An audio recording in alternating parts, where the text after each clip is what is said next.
está con nosotros Alfonso Zárate con su comentario. Alfonso, ¿cómo estás? Buenas noches. Bien, primo, gracias. Oye, el tema del comandante H. Hernán Bermúdez, un tema que pues, surgió hace 2 semanas, cuando el titular de la 30ª Zona Militar reveló que había una orden de aprehensión contra este sujeto desde febrero pasado por ser no parte, sino por ser líder de una banda del crimen organizado como La Barredora. Es una especie de bomba, es como una reacción nuclear, porque lo que parece que era un golpe seco, en realidad tiene como muchas ramificaciones, tiene muchos impactos, tiene un efecto expansivo que no sé si se pueda medir en este momento, Alfonso.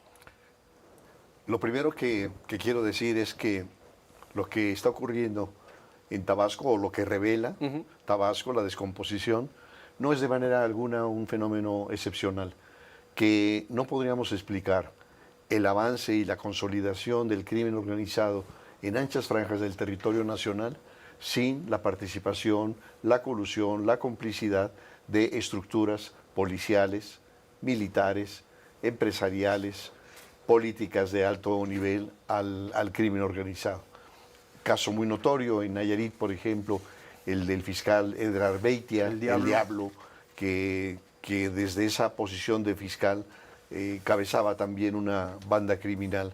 Entonces, no es su excepcionalidad en el sentido de la colusión de un secretario de Seguridad Pública con el crimen, sino son efectivamente las múltiples dimensiones que porta este fenómeno, este hecho. ¿Por qué?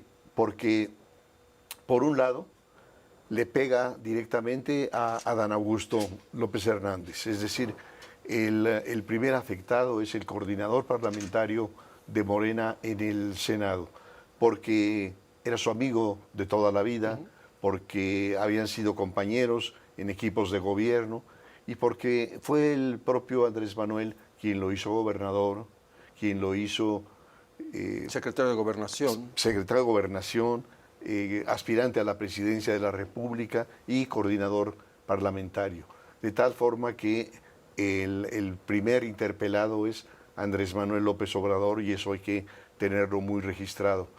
Pero además de esto tiene impacto sobre el ejército mexicano.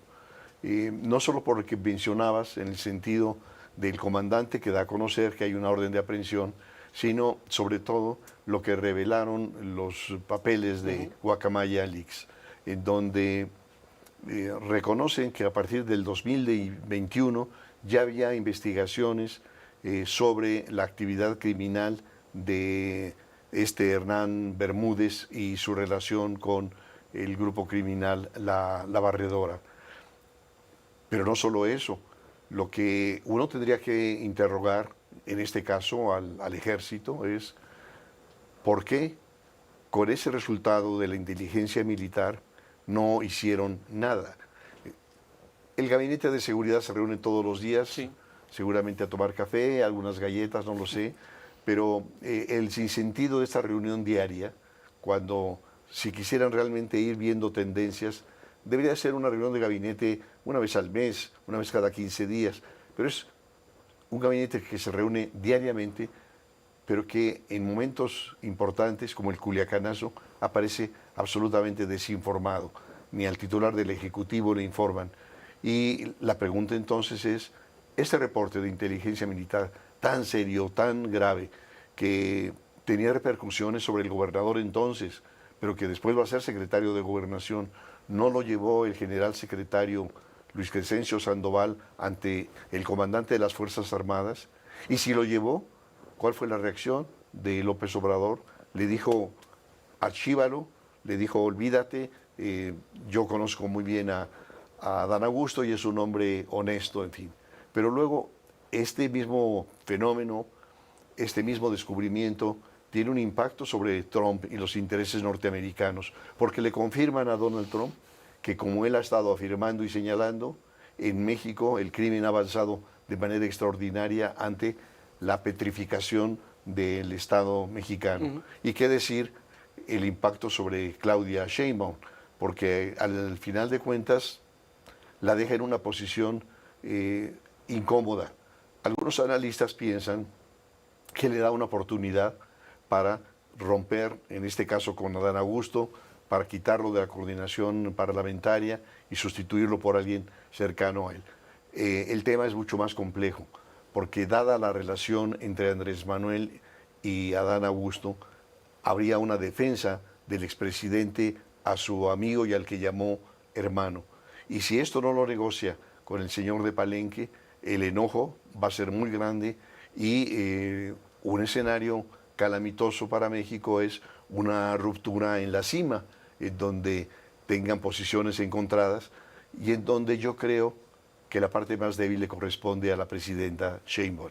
Cierto que tiene la institución presidencial, pero el señor de Palenque tiene todo lo demás. Es decir, los gobernadores de Morena le reportan a él, los legisladores de Morena, los coordinadores parlamentarios, los mandos militares que fueron promovidos por él y desde luego lo más importante, las bases sociales, que son bases sociales que no le pertenecen a Claudia, le pertenecen a López Obrador. Entonces sí hay que ponerle una gran atención al descubrimiento de esta descomposición, porque además, primo, nos está anticipando lo que empezamos a ver y que se va repitiendo. Morena ya no tiene el argumento de irse hacia 13 años atrás y Felipe Calderón. No, ahora resulta que llega la gobernadora Nale a Veracruz y responsabiliza de una serie de errores y de corruptelas a su antecesor. A Cuitláhuac. Llega el gobernador nuevo de Chiapas y hace lo mismo respecto a su antecesor. Llega en Tabasco May y habla de la pudrición de su antecesor, pero todos son de Morena.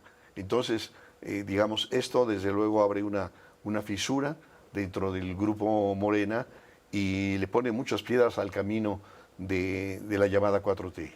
¿Qué va a ocurrir? ¿Cuál puede ser la solución, por ejemplo, para la presidenta de la República? Que por un lado tiene esta oportunidad aparente, como bien se dice, de ir limpiando ese camino que le llenó de escollos y que le llenó de diques, ¿no? También el expresidente Andrés Manuel López Obrador, pero por el otro, pues tiene que desmontar todo ese entramado. ¿Hay una vía para que Claudia Sheinbaum logre finalmente tener el control de un partido, que además un presidente sin el control de un partido, sin el respaldo de un partido, pues es muy difícil que gobierne? No, yo la veo realmente muy débil, muy frágil, por lo que he mencionado, porque hay que partir del reconocimiento de que el liderazgo de Andrés Manuel López Obrador, el fundador de este movimiento de regeneración nacional, no es el de un líder ordinario en la política mexicana. Cuando él llega a la presidencia no es tampoco el comportamiento de un presidente como cualquier otro. Él es un caudillo. Y como lo he mencionado en otra ocasión, para el caudillo no hay ley. Él es la ley. Él es el que define qué es lo que va a ser la ley. Entonces su poder es un poder que traspasa los límites del periodo sexenal. Y escogió a Claudia, entre otras cosas, por la absoluta fidelidad a su pensamiento, a su proyecto, pero también porque carece de capital político propio. Entonces no quería a alguien como Marcelo Ebrard, que tiene un capital propio, que tiene redes de gente de poder que lo verían muy bien.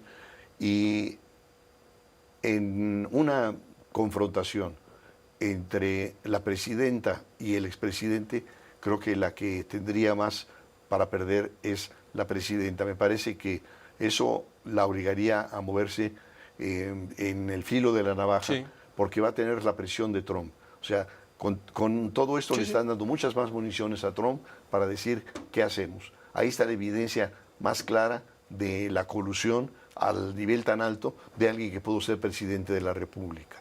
Entonces va a tener que convencer a Andrés Manuel de que es bueno para la persistencia de Morena el que salga Adán Augusto y lograr que Adán Augusto no hable, porque el otro problema muy serio es todo lo que sabe.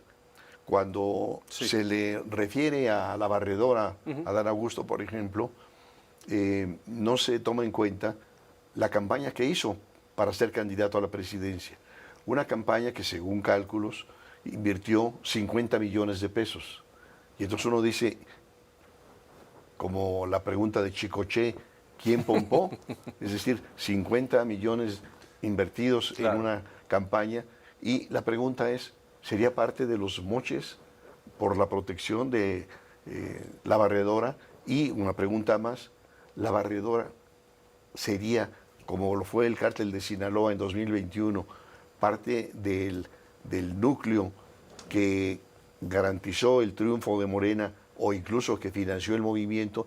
Entonces, primo, hay tantas cosas que explorar sobre este fenómeno que habrá que volverle a dar una revisitada. Y hay mucho que aclarar en estos días. Alfonso, muchas gracias. Hasta ti.